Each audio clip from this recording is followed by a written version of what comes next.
Hello friends, कैसे हैं आप लोग। आई होप आप लोग स्वस्थ होंगे, मस्त होंगे, अपनी अपनी लाइफ में व्यस्त होंगे।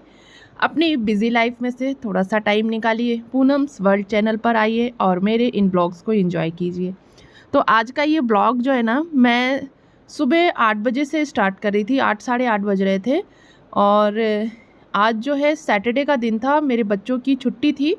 तो थोड़ी देर से उठी थी मैं और चाय वाय पी करके फ्रेश हो करके फिर मैं जो है घर की अपनी क्लीनिंग, डस्टिंग और झाड़ू पोछे में लग गई थी, क्योंकि आज जो है मेरी मेड नहीं आने वाली है। सुबह सुबह 7 o'clock पे ही उसका फ़ोन आ गया कि दीदी आज मैं नहीं आऊँगी। तो मैंने कहा चलो जल्दी जल्दी से चाय वगैरह पी करके अपना डेली रूटीन का काम स्टार्ट करते हैं, क्योंकि अगर मेड नहीं आती है तो मुझे झाड़ू और पोछा करने में मेरे घर में कम से कम 1.5 से 2 घंटे का टाइम लग ही जाता है।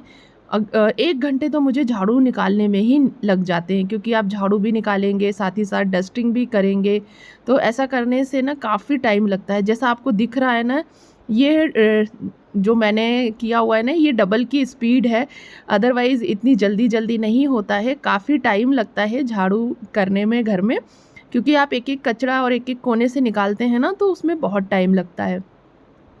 साथ ही साथ हम डस्टिंग भी करते जाते हैं, तो डस्टिंग में भी आपको हर कमरे में 15 से 20 मिनट लगते हैं। डस्टिंग भी करेंगे और फिर झाड़ू भी निकालेंगे। तो आज जो है मुझे अपने ससुराल जाना है, यानी जो हमारा घर है पुराना वाला, वहाँ जाऊँगी। वहाँ पर थोड़ी पूजा वगैरह है मंदिर में, माता जी के कलश की स्थापना होनी है, तो वहाँ जाऊँगी। तो खाना नहीं बनाना है मुझे, सिर्फ घर की साफ़ सफाई करके नहा धो के मैं चली जाऊँगी। जो हमारी बुआ जी हैं जो वहाँ रहती हैं, उन्होंने फ़ोन कर दिया था कि तुम लोग खाना मत बनाना और जल्दी से आ जाना 12 बजे तक, और दोपहर का खाना भी यहीं खा लेना, और शाम को पूजा करते करते हम लोगों को वहाँ मंदिर में लेट हो जाएगा। तो उन्होंने कहा था कि शाम को खाना खाकर जाना, क्योंकि पूजा जो है वो 2 से 3 घंटे की होने वाली थी। शाम 5 बजे से स्टार्ट होकर के रात को 8:30 बजे तक वो पूजा हुई, और काफ़ी अच्छी पूजा हुई। बहुत ही आनंद आया। उस आनंद का जो डिस्क्रिप्शन है मैं आपसे कह नहीं सकती, कितने मतलब आनंद की अनुभूति हुई मुझे पूजा पाठ करना जैसा कि बहुत पसंद है, और इन चीज़ों में शामिल होना भी मुझे बहुत पसंद है। इस बार ऐसा हुआ कि मतलब हम लोग शामिल हो पा रहे हैं। हम लोग कंट्रीब्यूट तो कर देते थे जो हमें करना रहता है मंदिर में, जो भी कार्यक्रम होता है, हवन यज्ञ वगैरह भी होते रहते हैं मंदिर में, माता जी की स्थापना वगैरह होती है, नवरात्रों में मतलब कलश स्थापित होते हैं, दीपक जलते हैं, और हर चीज़ का वहाँ पर बड़े भव्य तरीके से आयोजन होता है। उस मंदिर के पापा जी हमारे अध्यक्ष हैं, बहुत काफ़ी मतलब पापा जी लंबे टाइम से जुड़े हुए हैं। मंदिर की स्थापना में पापा जी का बहुत महत्वपूर्ण योगदान था वहाँ पर। तो वो मंदिर जो है भोपाल में अशोक विहार में अशोका गार्डन में मतलब है दुर्गा धाम मंदिर, और काफ़ी बड़ा मंदिर है। मैं आपको मंदिर का भी व्यू दिखाऊंगी कि मंदिर कितना अच्छा है। तो जो लोग यहाँ भोपाल से मेरा ब्लॉग देख रहे हो, वो ज़रूर आइएगा दर्शन करने के लिए मंदिर में। बहुत ही भव्य और सुंदर मंदिर है, और सभी माताएं हैं, 9 माताओं की स्थापना हुई है। दुर्गा माता हैं, काली जी हैं, बजरंगबली हैं, शिव जी का भी गर्भगृह है, राम दरबार है, और अपने नवग्रह हैं वहाँ पर, और साईं बाबा हैं, राधा कृष्ण हैं, गणेश जी, मतलब सारे ही भगवानों का मंदिर है वो। विशेष रूप से किसी एक का नहीं है, पर दुर्गा धाम मंदिर के नाम से जाना जाता है। तो आज मुझे वहाँ जाना है, और मैं अपने आप को बहुत ही थैंकफुल महसूस कर रही हूँ, या ये बोलें कि बहुत ही भाग्यशाली महसूस कर रही हूँ कि मुझे ऐसे अवसर पर जाने का मौका मिला, और वहाँ पर मतलब उस पूजा का हिस्सा बनने का मौका मिलेगा। और मैं आज बहुत एक्साइटेड थी कि मुझे जाना है पूजा में, और माता रानी की सेवा के लिए हमें थोड़ा बहुत जो भी बन जाता है वो करना चाहिए। तो माता रानी ने हमें अपनी सेवा में भागीदार बनाया, इसके लिए मैं बहुत ही मतलब तहे दिल से माता रानी की आभारी हूँ। और मैं माता रानी से बस यही प्रार्थना करती हूँ कि माता रानी हमें इतना सक्षम बनाकर रखना, इतना देना कि मैं आपके लिए कुछ ना कुछ हमेशा करती रहूँ। मैं आपके लिए करने वाली कुछ नहीं होती हूँ, लेकिन जो मेरी गुंजाइश है, जितना मेरा सामर्थ्य है, मैं वो कुछ ना कुछ मंदिर के लिए करूँ। आपके लिए क्या कर सकते हैं हम लोग, ये तो कह ही नहीं सकते, क्योंकि सब कुछ तो उन्हीं का दिया हुआ है। हमारा अपना कुछ भी नहीं है।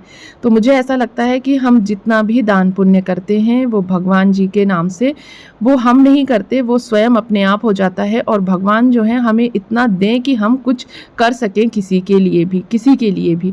और भगवान के लिए करने वाले हम कौन होते हैं? हर चीज़ को करवाने वाले वो ही हैं, वो चाहें जो करवाएं, बस आपके अंदर पूरी रूप से श्रद्धा जरूर होनी चाहिए।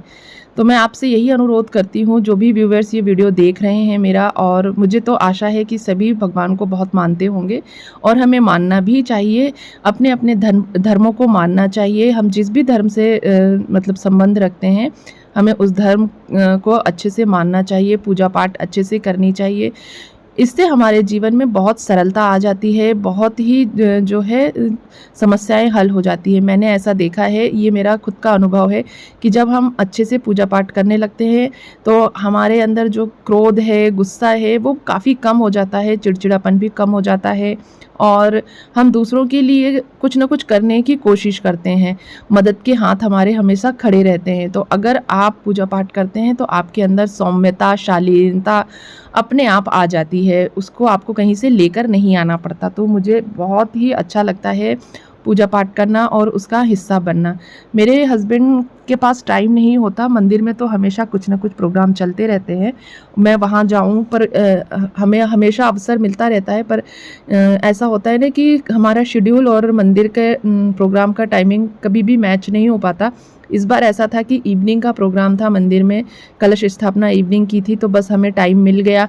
हमने कहा नहीं, इस बार ज़रूर जाएंगे। और माता रानी जो करवाना चाहती हैं, उन्होंने चाहा कि हम लोग आएँ पूजा में, इसलिए हम लोगों ने भी प्रयास किया उसके लिए और हम लोग उस पूजा का हिस्सा बने। तो देखिए, आपसे बातें करते करते मेरी घर की पूरी जो है झाड़ू हो गई थी। मॉपिंग का वीडियो मैंने नहीं बनाया क्योंकि हर काम का वीडियो बना पाना मुश्किल नहीं है, मुश्किल हो जाता है, बहुत ही मतलब टफ हो जाता है। झाड़ू में तो फिर भी आप जैसे तैसे बना लें, लेकिन पोछा करते टाइम मैं क्या है ना कि मॉप से पोछा नहीं लगाती हूँ, बाकायदा अपने टॉवल के कपड़े से बैठकर पोछा लगाती हूँ, तो इसलिए उसका वीडियो बना पाना मेरे लिए बहुत मुश्किल हो जाता है।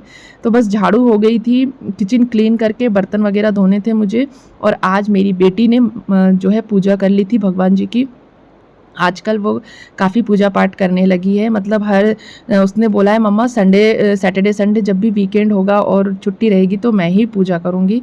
तो मैंने कहा चलो ये बहुत अच्छी चीज़ है, जब पूजा पाठ करेगी वो तो उसके अंदर काफ़ी सारे चेंजेस देखने को मिलेंगे। और वैसे मेरे को देखने को भी मिल रहे हैं उसके अंदर चेंजेस।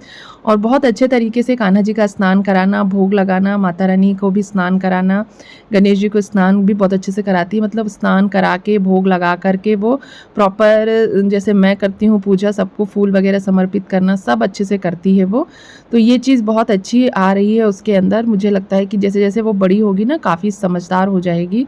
और अगर बड़ा बच्चा समझदार हो जाता है तो छोटे बच्चे भी उनको देख करके काफ़ी कुछ सीखते हैं। तो ये उसी का सजेशन था कि मम्मी अब मैं सैटरडे संडे जब भी छुट्टी रहेगी और छुट्टियों में मैं ही पूजा किया करूँगी। तो मैंने सोचा चलो इसी बहाने वो पूजा करना भी सीखेगी और उसके जो स्वभाव में चिड़चिड़ापन होगा वो भी कम होगा, क्योंकि जब भी हम पूजा पाठ करते हैं ना तो हमारा जो नेचर है वो काफ़ी चेंज होता जाता है। तो देखिए, मैं बर्तन फटाफट से धो रही थी, मैंने कहा बर्तन वगैरह धो करके रख दूं, उसके बाद किचन क्लीन करके मैं नहा करके मतलब वो पूजा वो कर देगी, मगर दीपक वगैरह मुझे जलाना होता है, क्योंकि मेरी बेटी जो है ना वो दीपक जलाने से डरती है, उसे माचिस जलाने में बहुत डर लगता है। तो मैंने कहा दीपक मैं जला दूंगी, भगवान जी की आरती मैं कर दूंगी। तो उसने भगवान जी को स्नान करा दिया। बस फटाफट से मैं बर्तन धोकर किचन क्लीन करके और मॉपिंग करके, मॉपिंग में थोड़ा सा टाइम लगेगा क्योंकि ऊपर से नीचे तक सीढ़ियाँ भी हैं ना, तो उनको भी पोंछना होता है, तो थोड़ा टाइम ज़्यादा लगता है हमारे घर में, मतलब 45 मिनट्स के आसपास पोछा करने में टाइम लग ही जाता है, आप कितनी भी जल्दी क्यों ना करें। और कोई जल्दी वाला ट्रिक हो झाड़ू पोछा करने का तो मेरे साथ आप ज़रूर शेयर कीजिएगा। हो सकता है कि मैं और स्पीड से काम कर सकूं, क्योंकि मैं तो इसी स्पीड से काम कर पाती हूं और मुझे ना बहुत ही लेट हो जाता है काम करने में। मुझे ऐसा लगता है कि मुझे और अच्छे से काम करना चाहिए और जल्दी जल्दी काम करना चाहिए, बट क्या करूं, मुझे ना बहुत ज़्यादा साफ़ सुथरा काम करना पसंद है, इसलिए मुझे काफ़ी टाइम लग जाता है झाड़ू पोछा करने में। तो देखिए मेरा किचन भी क्लीन हो गया था। बस इसके बाद मैं जो है दिया बत्ती करके नहा धोकर दिया बत्ती करके भगवान जी की और अपने ससुराल यानी जो अशोक विहार में है भोपाल में, वहाँ जाऊँगी।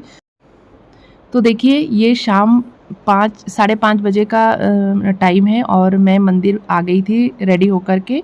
आज साड़ी पहनकर मैं मंदिर आई थी क्योंकि मुझे पूजा में शामिल होना था, तो इसलिए मैंने साड़ी पहनी। और मंदिर में भागवत कथा का आयोजन भी चल रहा है। और ये जो मंदिर है ना, इसकी स्थापना में पापा जी लोगों ने काफ़ी योगदान किया था और काफ़ी संघर्ष के बाद ये मंदिर स्थापित हुआ, तो इसलिए पापा जी का काफ़ी अटैचमेंट है इस मंदिर से। इसी वजह से वो हमारे साथ रहने के लिए नहीं आ रहे हैं। वो इस मंदिर से जुड़े हुए हैं, तो उन्हें हर मंदिर के हर कार्यक्रम में आना होता है और मंदिर घर से काफ़ी पास है, तो इसी वजह से वो जो है हम लोगों के साथ रहने के लिए नहीं आ रहे हैं। तो हम लोगों ने भी सोचा जब तक उनका मतलब हाथ पैर ठीक है और उनकी तबीयत ठीक है, स्वस्थ है वो, तब तक यहाँ पर रहें। उसके बाद जब असमर्थ हो जाएंगे मंदिर आने जाने में, तब हम उन्हें अपने साथ ले आएंगे। अब आप मंदिर के आयोजन का जो है आनंद लीजिए, सुनिए मंत्रोच्चारण वगैरह किस प्रकार से हुए और किस प्रकार से पूजा हुई। वॉइस ओवर करूँगी तो वो अच्छा नहीं लगेगा।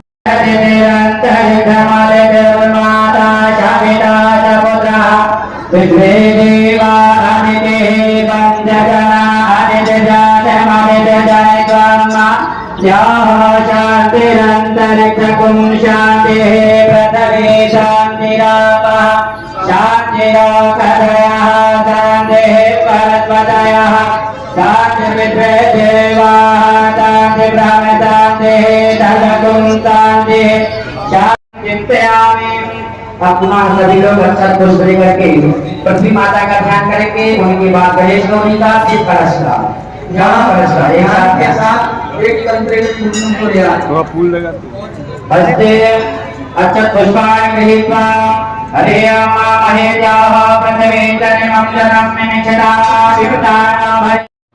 कलश पूजन के बाद कलशों का नगर भ्रमण भी हुआ, जो कि काफ़ी अच्छा था और बहुत आनंद आया। डीजे वगैरह थे और काफ़ी भीड़ थी नगर भ्रमण के लिए जब कलश को लेके निकले हम लोग। तो देखिए आज मैं पहली बार मंदिर की किसी यात्रा में शामिल हुई। वैसे तो मैं रहती थी वहाँ पर, तब भी मतलब यात्राओं में वगैरह में नहीं जाती थी। एक तो बच्चे छोटे थे, 6 साढ़े 6 बजे जो है यात्रा निकली थी और 7:30-8 बज गए थे वापस मंदिर में पहुंचने तक। यानी 1 से 1.5 घंटे का जो ये था नगर भ्रमण का समय लगा इसमें कलशों का।